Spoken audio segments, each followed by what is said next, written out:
नमस्ते दर्शकों, crime files देख रहे हैं आप और मैं हूं आपके साथ वैभव मिश्रा।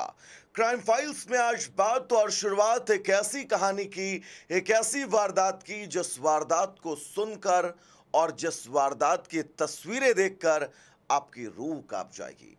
दरअसल हरियाणा का फरीदाबाद और इस फरीदाबाद में एक शिक्षिका, जिस शिक्षिका पर एक सिरफिरा शख्स चाकू से लगातार वार करता आपको नजर आ रहा होगा और ताबड़तोड़ चाकू से इस शिक्षिका पर वार किए जाते हैं। मात्र 32 सेकंड के अंदर इस महिला पर 34 बार चाकुओं से वार किया जाता है। उसके गर्दन पर 8 बार चाकू मारा जाता है, बाकी पेट और छाती पर। उसके बाद ये शख्स वहां से हवा में चाकू लहराता हुआ आसपास मौजूद लोगों को धमकाता हुआ वहां से फरार हो जाता है। इस वीडियो के बस कुछ सेकंड बाद इस महिला की मौके पर ही मौत हो जाती है। लेकिन इस मौत और इस हमले के पीछे की वजह क्या है? आखिर क्यों इस सिरफिरे शख्स ने इस एक शिक्षिका को इतनी निर्ममता से मौत के घाट उतार दिया? तो इसके पीछे एक बहुत लंबी कहानी है और आज उसी कहानी को क्राइम फाइल्स में मैं आपके सामने डिकोड करने वाला हूं। आखिर क्यों ये सिरफिरा शख्स इस महिला की चोटी पकड़कर उसे घसीटकर बाहर निकालता हुआ आपको दिखाई दे रहा होगा और उसके बाद इस महिला के शरीर पर 34 बार चाकुओं से नॉनस्टॉप हमले सिर्फ 32 सेकंड के अंदर। दरअसल इस कहानी की शुरुआत में मैं आपको लेकर चलूंगा। इस लड़की का नाम, इस महिला का नाम संध्या है, जिस महिला की हत्या की गई है चाकू मारकर। संध्या की शादी लव मैरिज हुई थी फिरोजपुर के गांव में विक्की गुर्जर नाम के एक शख्स से। शादी के बाद विक्की और संध्या के बीच सब कुछ बहुत अच्छे से चल रहा था। संध्या ने बाकायदा फिरोजपुर गांव में एक स्कूल ज्वाइन कर लिया था और वो स्कूल में पढ़ाती रहती थी। आपको बता दें कि इन दोनों का जीवन बहुत अच्छा चल रहा था। इन दोनों के 2 बच्चे भी हैं, एक 7 साल का बेटा है, एक 5 साल की बेटी, यानी कि हंसता खेलता परिवार संध्या और विक्की गुर्जर का चल रहा था। सिरोही गांव में संध्या का स्कूल था और सिरोही गांव के ठीक बगल कोट गांव, जहां का रहने वाला एक शख्स अमित, और अमित की नजर संध्या पर पिछले 1 साल से थी और अमित संध्या को 1 साल तक फॉलो करता है, उसे परेशान करता है और 1 साल के अंदर वो संध्या को इतना ज़्यादा परेशान कर देता है कि संध्या को बाकायदा पुलिस के सामने जाना पड़ता है और पुलिस में अमित नाम के शख्स की शिकायत करनी पड़ती है। पुलिस में शिकायत होती है, अमित को बुलाया जाता है, थाने में अमित पहुंचता है और अमित को अपने किए पर शर्मिंदगी महसूस होती है और वो संध्या के सामने हाथ जोड़कर थाने में संध्या से माफी मांगता है कि वो संध्या को कभी दोबारा जीवन में परेशान नहीं करेगा। ये सब कुछ खत्म होता है, शिकायत के बाद माफी होती है, लेकिन माफी के बीच संध्या और विक्की गुर्जर को ये लगता है कि अगर वो इस इलाके में रहें, अगर वो सिरोही गांव के आसपास भी रहें, तो अमित नाम का ये शख्स संध्या को लगातार परेशान करता रहेगा। और इन सब बातों को लेकर ये पति पत्नी और अपने दोनों बच्चों को लेकर अपना घर बदला और इन्होंने सिकरोना के आसपास एक नया कमरा लिया और वहां पर अपनी जिंदगी के गुजर बसर की शुरुआत कर दी।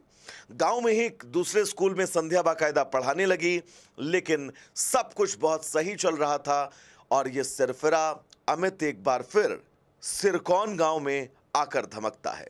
सिरकौन ये वही गांव है जिस गांव में संध्या दूसरे स्कूल में पढ़ाने लगी है और सिरकौन में जब अमित पहुंचता है और सीधा वो संध्या के स्कूल के बाहर सोमवार सुबह तकरीबन 9 बजे के आसपास दस्तक देता है।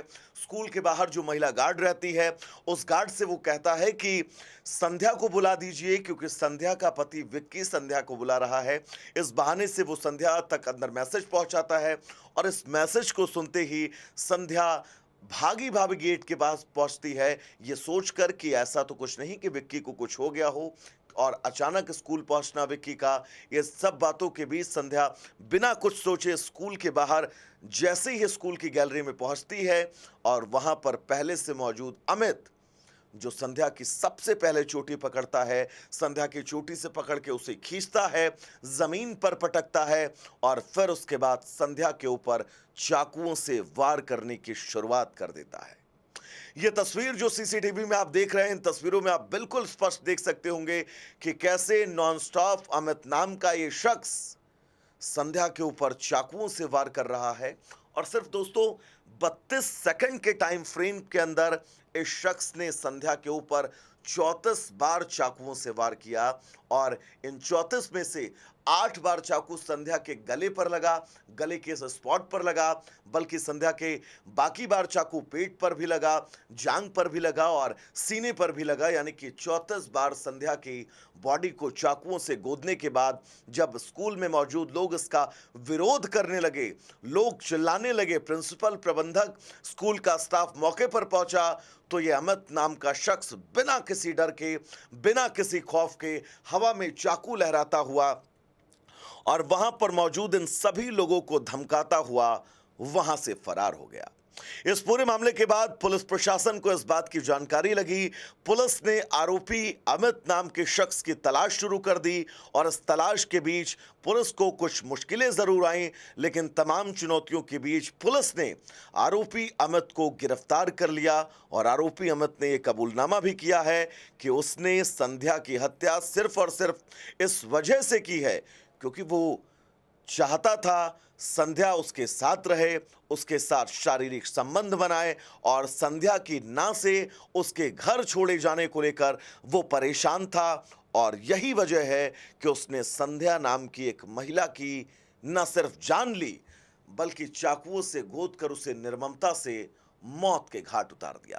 फिलहाल अमित नाम के शख्स की गिरफ्तारी हो चुकी है और इस पूरे मामले में पुलिस आगे भी इन्वेस्टिगेशन कर रही है कि कहीं कोई और पहलू तो इस पूरे हत्याकांड का नहीं है। लेकिन इन तमाम बातों के बीच सवाल ये कि क्या किसी एक लड़की की ना, किसी एक लड़की की मनाही आपको इस हद तक गिरा सकती है कि आप उस लड़की के परिवार के बारे में बिना सोचे, उस लड़की के जान के बारे में बिना सोचे, उस लड़की की जिंदगी को हमेशा हमेशा के लिए उससे छीन लेंगे, उस लड़की की सांसों को हमेशा हमेशा के लिए उसके जिस्म से जुदा कर देंगे। आज क्राइम फाइल्स में मैं आपको इन्हीं सवालों के साथ छोड़कर जा रहा हूं। आप सभी अपना बहुत ख्याल रखिएगा। कल फिर आपसे होगी मुलाकात। क्राइम फाइल्स में गुनाहों की नई कहानी आपको बताएंगे, नए किरदार से रूबरू करवाएंगे। फिलहाल आज के लिए नमस्कार।